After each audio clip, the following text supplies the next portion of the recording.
There are amongst our Ordo those who say that I seek advancement for my own purposes, and they are correct.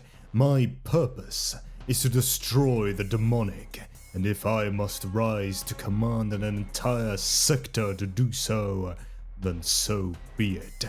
I am a servant of the Emperor, and only those who consort with warp spawn need fear my ambition. From Inquisitor Lord Torquemada Coates.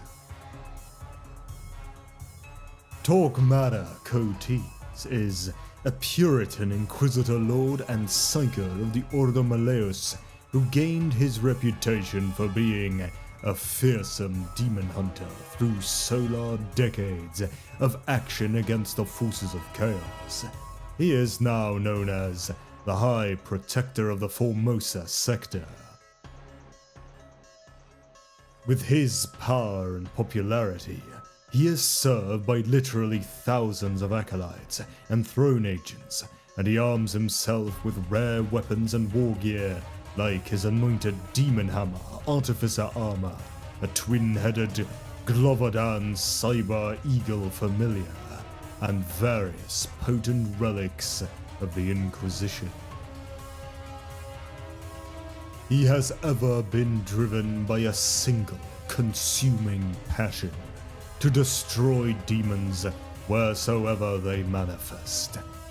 Unlike many of his fellow Inquisitors of the Ordo Malleus who pursue the radical path, Coates always refused to contemplate harnessing the power of the warp for his own ends, and aggressively prosecuted those who lacked his purity.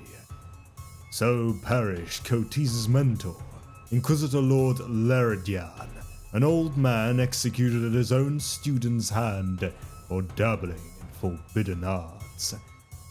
He became infamous for this betrayal of his former master. During one of the inquisitorial conclaves on the planet Veroth, Coates' erstwhile mentor, Inquisitor Lord Leridian, presented a warp-tainted crystal to the conclave, which he claimed was a potential useful item to track and root out other, similarly tainted items. He hoped to harness similar chaos relics in the name of mankind, and pleaded for the Ordo Malleus to study the artifact.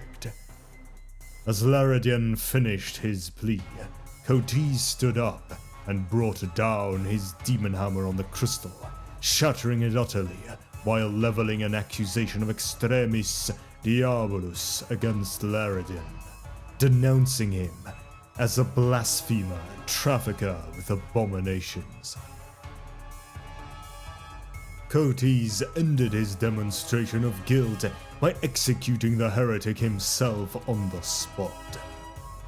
This decisive act, combined with his absolute intransigence against using anything ever touched by the arch-enemy, ensured that Coates was promoted to the rank of Inquisitor Lord himself to fill the place of the man he had just executed by the shocked conclave. After Leridian's death, he assumed his responsibility as High Protector of the Formosa sector. Through alliance, coercion, and outright intimidation, he formed a spy network of contacts, henchmen, and infiltrators throughout the sector's inhabited worlds.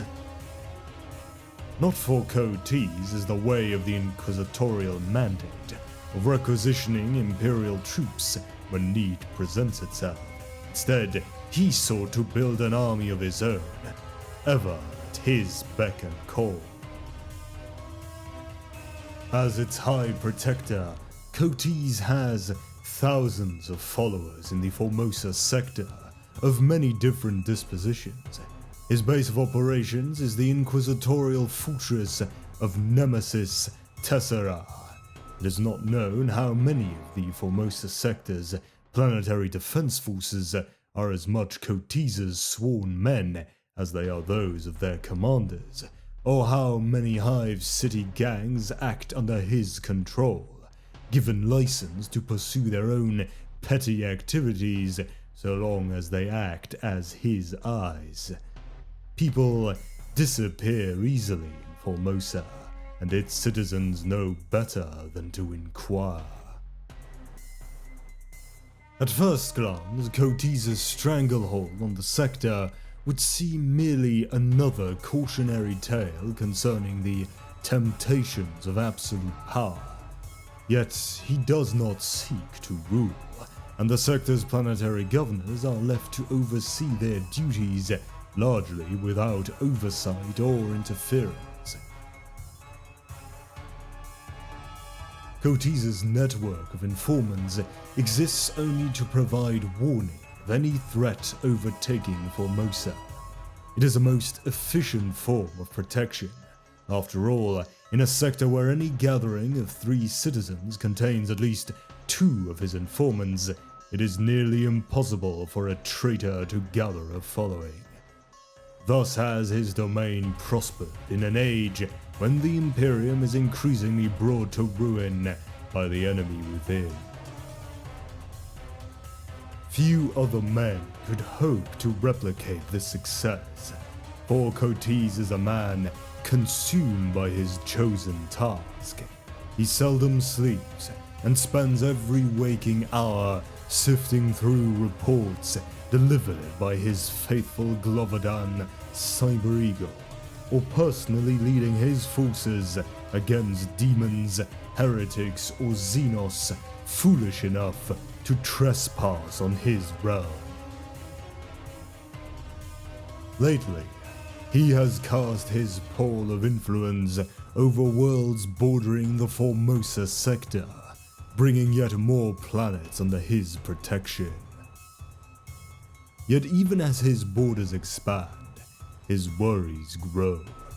He is now an old man, and like all old men, he fears leaving his work undone without a successor to continue it. Of all the many acolytes he has cultivated, none have had the necessary drive or strength of will. Thusly, Cotese has begun a search for forgotten fragments of cloning lore and alien rejuvenation technology, any means of extending his life, or rather, any means bar one. Cotese knows that the boon he seeks could easily be granted by a demon, should he summon and bind it according to the proper rituals. Part of him longs to embrace this small evil, that it may firm up the foundations of his righteous work. It is a temptation that grows stronger with every passing solar day, but one that he has stalwartly resisted, at least so far. Inquisitor Lord Cotese's career is long and filled with incident.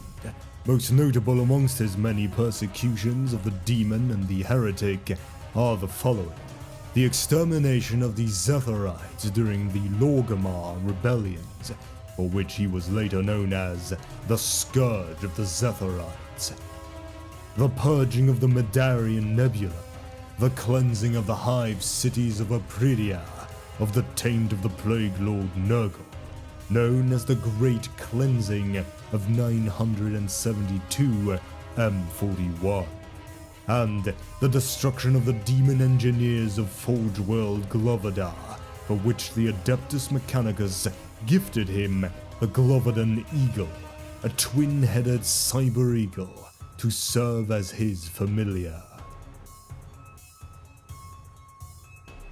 During the cleansing of Apridia in 972 M41, Cotese cast out demons from 1,000,000 demon hosts and killed the demon prince Carpathy, the Occludor, with the aid of the Exorcist chapter of the Adeptus Astartes.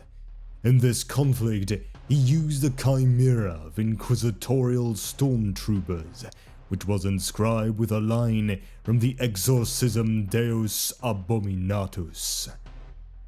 During the 13th Black Crusade in circa 999 M41, he led multiple strike forces of Grey Knights against demon outbreaks in the Agrippina sector, as well as on Khazar Holn and Xerxia. After the birth of the Great Rift in the Era Indomitus, during the Indomitus Crusade, he received a mysterious message from the craft world Eldari about the threat posed by the Arks of Omen, now in the possession of Abaddon the Despoiler, as a result of his alliance with the demon Vashtor. Though he did not trust the Xenos due to their well-known reputation for duplicity, Cotes nonetheless began to investigate the recent Chaos invasions that had made use of the Arks of Omen and try to piece together the truth of the matter.